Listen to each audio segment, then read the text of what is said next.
This motorhome is the Carthago Chic C Line I 4.8 LE.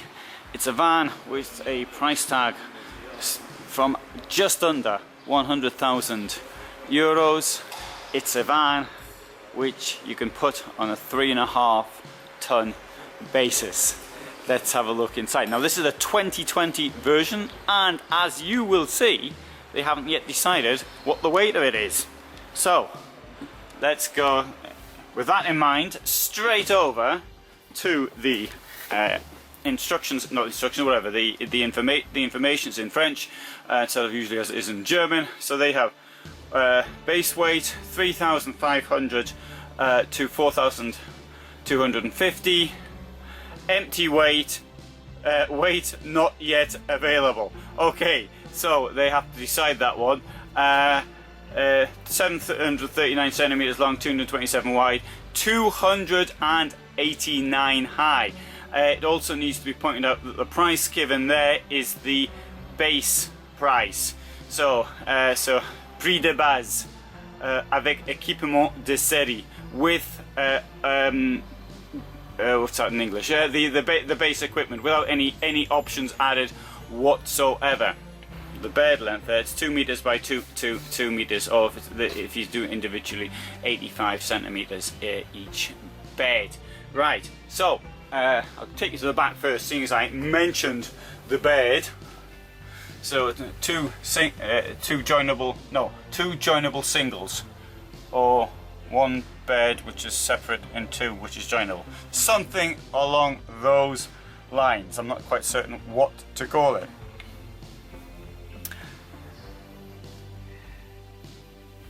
What could be up here? There you go. It's the telly. It's a TFT dummy, it's called. So I wonder what the F television dummy. I wonder what that stands for. Oh, there's the thing off again. The gimbal. You know what? I took the gimbal out. I tested it. I was walking up and down the street with it and putting in all sorts of directions. No problems with it whatsoever. As soon as I start filming vans, it's off. It's doing its own thing. Right, so maybe it doesn't like it when I put in front of the television. I'll show you the what do you call it? The wardrobe. Well, you can lift this bit here up. Oh, sorry, I'll take that out. No, I won't. There's one way into the wardrobe. Sorry, I've got to apologise here because I have a bad right arm. I've got an injury from using the camera, believe it or not. So you can get into the wardrobe like that. There is the spare place for, sorry, there's the place for your spare cushion for the bed. Alternatively, if the bed's down, you can get in like that. And of course you can do the same thing at the other side, should you so desire. There you go, or you can lift it up and keep some stuff in there as well, as you can see, as it's all being used. Also, note how the double floor has been used. But I would have to point out one thing here. Whereas it's good that the pipes, some of these pipes are hidden, which means a lot of space is left. Now if the pipe is out like that, that's great. But on the other hand, because of the way it's made, it's quite difficult to keep the thing clean. Anyway, so just point those things out there. Right, so you can, if you want to make a double bed out of it, well, what you do, you can just pull this thing along, like this, it comes down, and the whole thing comes out. I'll take it all the way out, in fact. And that comes out as well, and that makes a double bed for you, should you so want it. I'll push it back.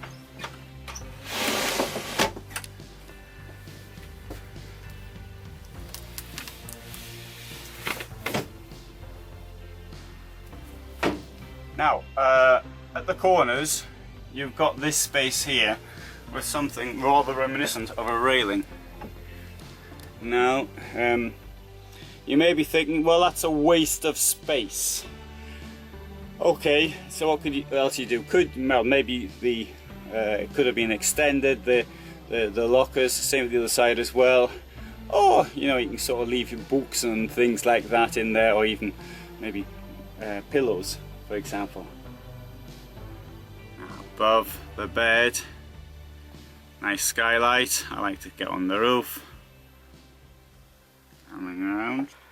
So here you've got dividers which will come across and close off the bedroom should you so desire. Comes across like that, and the other one comes across too. That might come in handy for when somebody is sleeping up front and that person snores, if you want to get a bit of peace and quiet.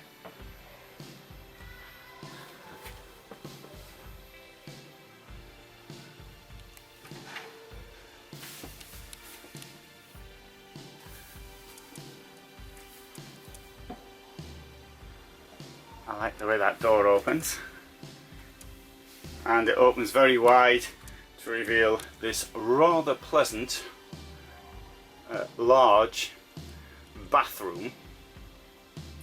Now we've got, instead of having these shower curtains, they're going for this plastic sort of thing which is around this runner, which I think is a pretty good idea, because the shower curtain then doesn't stick to you, particularly in the lack of space that you usually have in a motorhome shower. So I just opened that up there. Didn't see me, I'll do it again. I just opened that up there. And this comes out like that.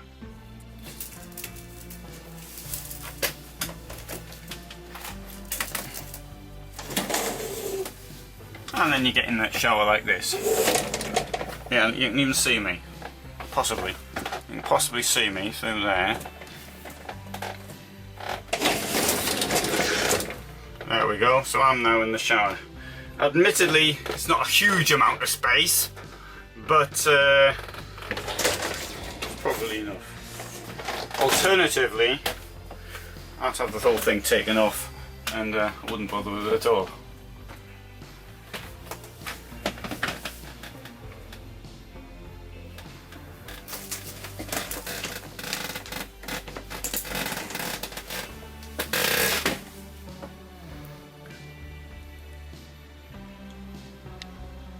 Duckboard, quite adequate. Got a double floor. I'll show you what's down here. Water.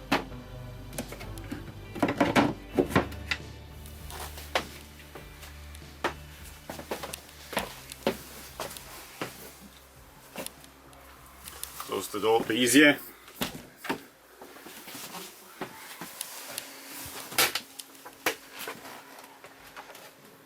Look how deep that is. Pretty good. Very good quality hinges as well.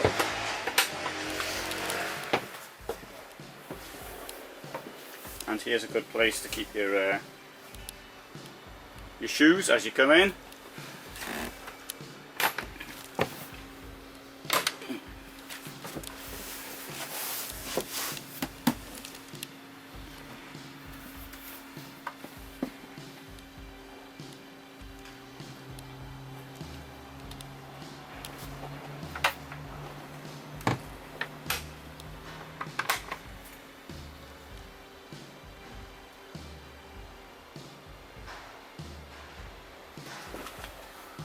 So move out the kitchen.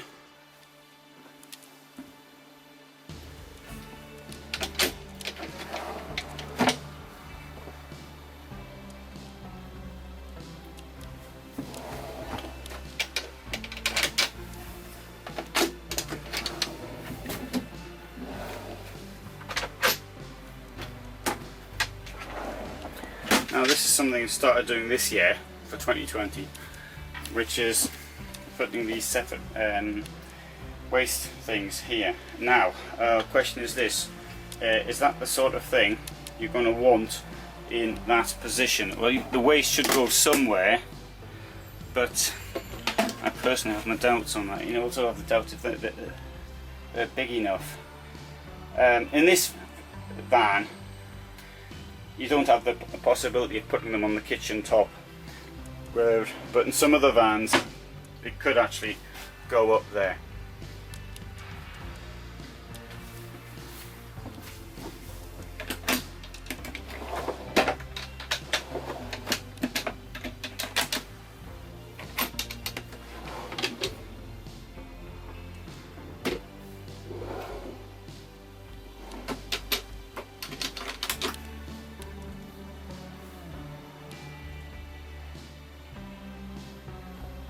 And here we have fair whack of space up there. Notice I've got to point this one thing out here. The contour from the outer wall, now that's rounded in a way that you'd find, for example, in a camper van conversion. Now you'll see this, for example, in the Carthago vans, but not motorhomes, I should say, but not so much in the Malibu range of motorhomes.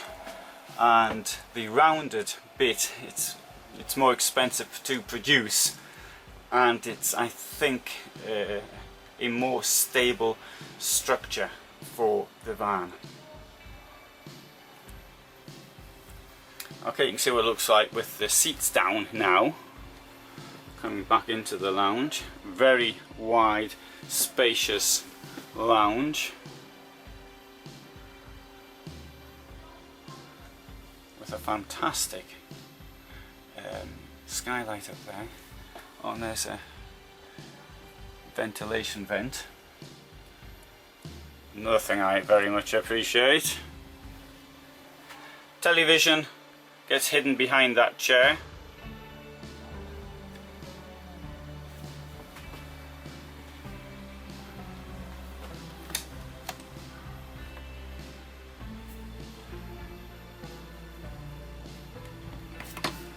So before leaving, you can check the time. It's 12:42.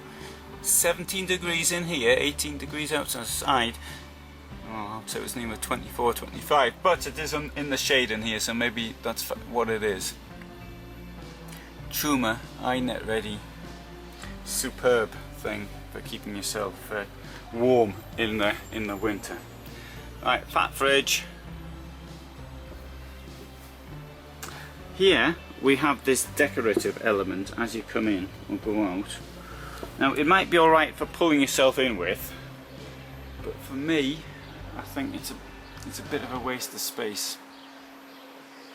I think I'd have something to pull yourself in with and then maybe leave it at that.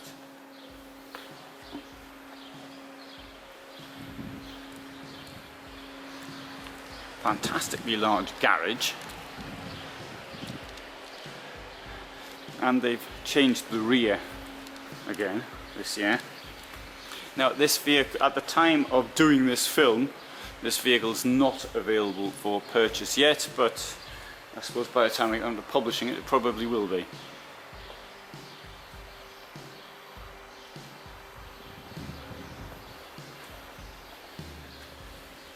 What do you think of this rear? I mean, several moulded parts there. Oh, it's sort of, that's quite a major difference to what it was before.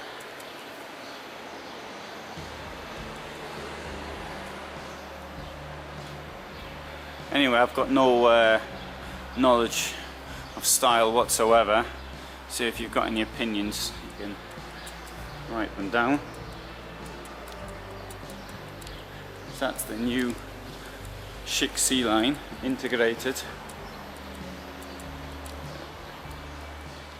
i4.8 LE from Carthago.